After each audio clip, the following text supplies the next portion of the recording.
Sa isinagawang pagdinig hapon ng Senate Committee on Women, Children, Family Relations and Gender Equality, inihayag ni Senator Risa Hontiveros na siyang chairman ng komite na maaring may kaugnayan sa online extremist group na 764 ang nangyaring pamamaril sa loob ng San Jose National High School sa Tacloban City noong June 22.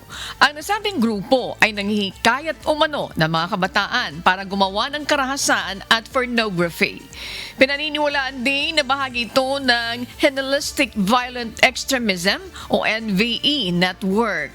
Sinasabing nagre-recruit umano ang mga ito na mga magiging miyembro sa pamamagitan ng mga online games gaya ng Roblox, Minecraft at Gorebox. Ayon kay Senator Hontiveros, ang nasabing 764 ay itinuturing na isang national security threat ng Federal Bureau of Investigation at terrorist group naman ng Canadian government.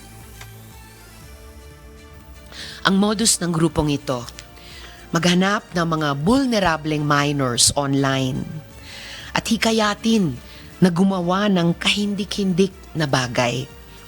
Sabi mismo ng FBI, the leaders of the group are pushing victims to create graphic pornography. Paano?